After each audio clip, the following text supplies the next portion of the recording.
Salut, m-am gândit.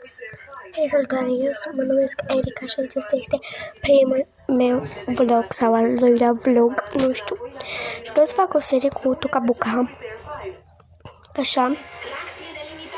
Și nu știam cum se numească comunitatea noastră.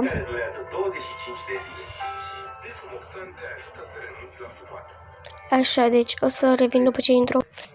Deci am intrat și vreau să vă spun ce mereu când este ăsta roz. Nu știu, sunt prea fericită acum cum sunt acum. Pentru că m-am stăt bine la ochi și de asta. Ok. O să începem. Apropo, nu am nimic fake, absolut nimic. Așa că nu mă judecați. Așa. Deci, vreau să vă spun că nu, casa mea e diferită ca ale voastre. Eu mă joc fără bec. Deci să nu mai lungim atât, să începem. Apropo, eu acum stau cu Pixul, ca să știți. Pentru telefon. Apropo, vreau să vă spun că asta este Casey. Și aceasta este Eva, sora ei mai mică. Acesta este Alex și ea este Alexandra. Deci hai să începem. Hai să fie seară.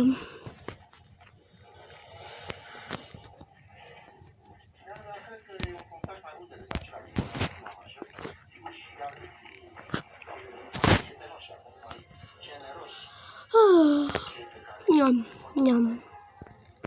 Cum pot trezirea? Da. Ok, haide. Ai pregătit mică lejon? Mulțumesc. O să mâncăm ceva, nu știu, o să fac... Am uitat, nu avem nimic de mâncare. Copii!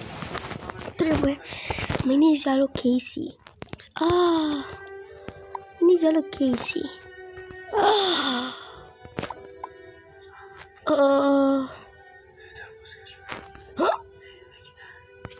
Se întâmplă ceva?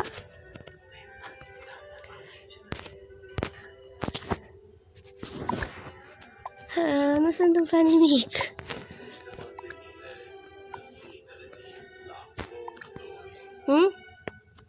Bine, Casey.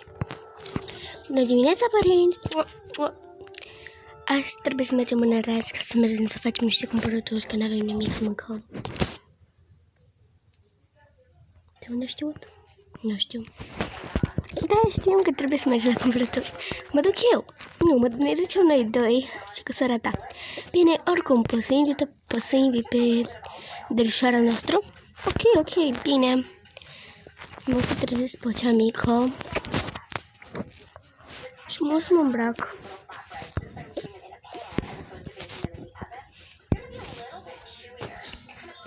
Mișto.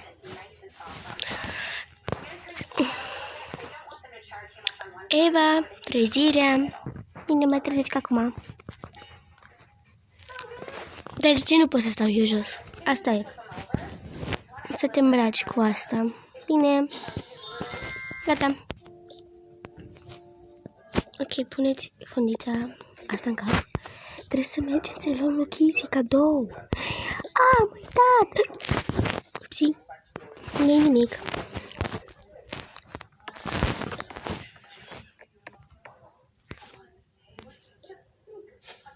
Acum, ca să știți, vine verișoara. Bună! De când n-am mai văzut verișoara? Da. Pot să rămân apoi în seara asta? Nu știu, dacă mai avem locuri. Nu mai avem. Îmi pare rău. Nu e nimic. Puteți să plecați. Ok, atunci ne luăm banii și ne ducem. Pa! Vină cu mine. Ok.